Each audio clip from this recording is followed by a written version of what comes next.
You might ride a Harley every weekend, but how many of these insider truths do you really know? I'm talking about the unspoken codes and traditions that separate true Harley and outlaw riders from the rest. For example, did you know just touching a club member's back patch could get you in serious trouble? Or that the Diamond 1% patch isn't a style choice at all, but a badge of outlaw pride? In the next few minutes, you'll learn 7 deep secrets of cruiser culture, the stuff you won't find in any manual.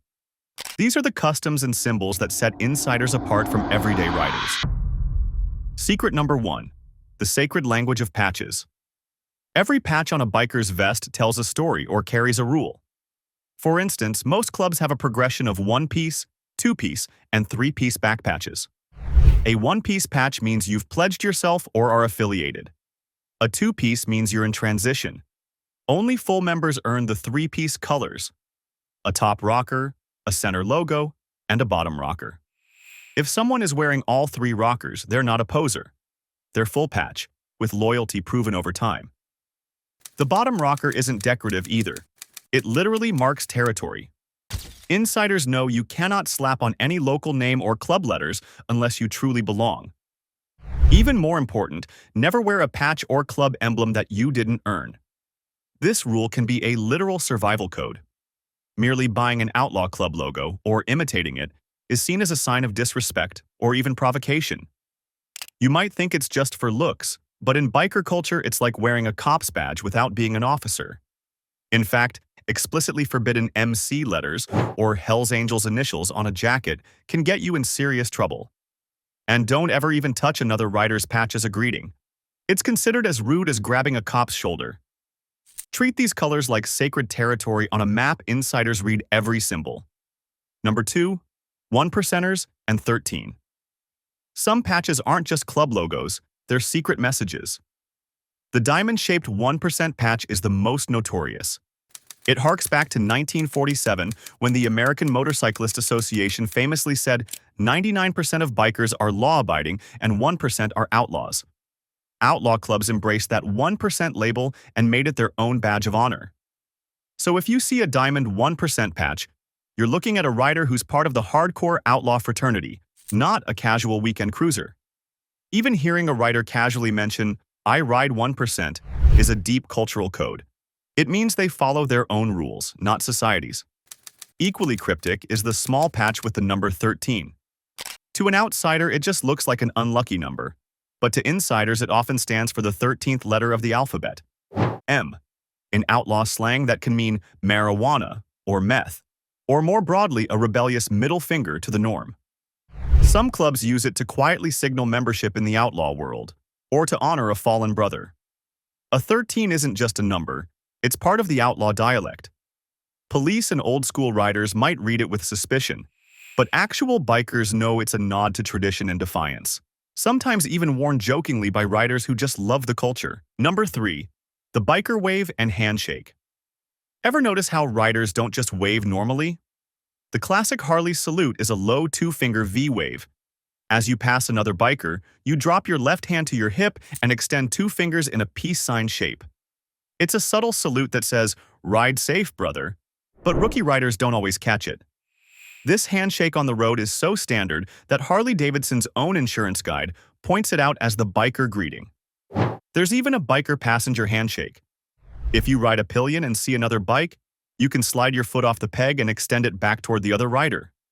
It's a quiet way passengers acknowledge each other on the highway. Along with the 2-finger wave, these signals are little tests of insider status. If you're a Harley newbie, start with the low wave. It's a sign you understand the code. Mess it up and a real biker will probably just laugh or give you a gentle correction, but getting it right earns an immediate nod of respect. Number 4. Ride signals and the sweep rider. When you ride in formation, there are secret jobs and signals at play. The rider at the very back of the pack is often the sweep or tail gunner, and they're crucial. An experienced pack never leaves a man behind the sweepsticks with the group to fix any issues and ensure no one falls out. While it might look like they're lagging behind, the sweep is actually the guardian of the group's safety. If something happens to a front rider, the sweep quietly communicates it to the leader. The Vikings Bags Guide explains that the sweep's job is to stick together with the group, and handle emergencies. In other words, the rear rider is your safety net, unseen but absolutely relied on. Meanwhile, riders use a silent language for hazards. Got gravel or a pothole on the right? Extend your right leg out toward it to warn the pack. Left side danger? Point left. Spot a cop in the distance? Instead of screaming, just tap the top of your helmet with your hand. These gestures slip through the line. The first rider may see the leg or helmet tap behind him, but cars around won't notice. All of this happens without a word. A grassroots rule is that if you flag something, everyone else knows.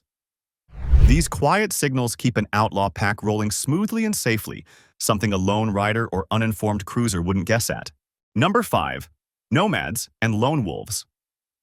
Not all patches mean clubhood. A nomad patch isn't for the guy who just decided to ride solo. It means something very specific. A nomad is actually still a full patch member of an MC, just without a local chapter. Clubs sometimes appoint trusted riders as nomads to help recruit new chapters or cover territory. They still follow every club rule. They just don't have a state or city rocker on their back. So if you see nomad on someone's vest, know that he's inside the MC world, not outside it. Interestingly, calling yourself a nomad after quitting a club is frowned on, as it's seen as betrayal of loyalty. Real nomads ride solo for the club's sake, not for their own.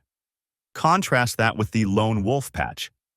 This one means exactly what it sounds like. The rider isn't in any club at all. It's used by independents and by supporters, and it's harmless to wear. Clubs know a lone wolf patch is just someone flying solo. It doesn't provoke anyone. So if you want to ride alone but still respect the culture, a lone wolf patch is safe. But putting on a nomad rockers without club permission? That could get you confronted by members who see you as a pretender.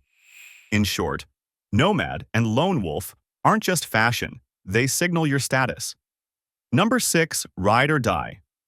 Among outlaw clubs, the motto is essentially ride or die. Once you're in, there is no safe way out. The old biker saying goes that a member either retires by death or decades of service but never quits. If you leave in bad standing, you've just made enemies of brothers who used to be family.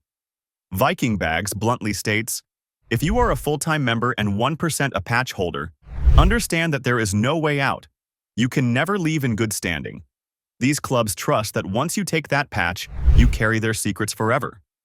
For example, some 1% clubs even require riders to cover at least 20,000 miles a year to keep the patch. Why? Because it proves your priority is the club and the road, not life at home. To outsiders, it sounds extreme, but this is the code. Remember the Hollister legend? AMA said, 99% of bikers are law-abiding, 1% are outlaws. Those who accepted the 1% label embraced a world of loyalty above all.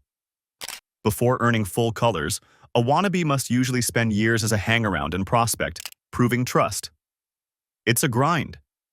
If you're not ready to commit your life and time to a club, insiders will warn you to stay out of it. This isn't a club, it's a brotherhood where turnouts have historically meant exile or worse. Number 7. The last salute. Finally, bikers honor death with the same intensity as life. Losing a member isn't just a sad day, it's an occasion for full ritual. Clubs will organize a massive escort.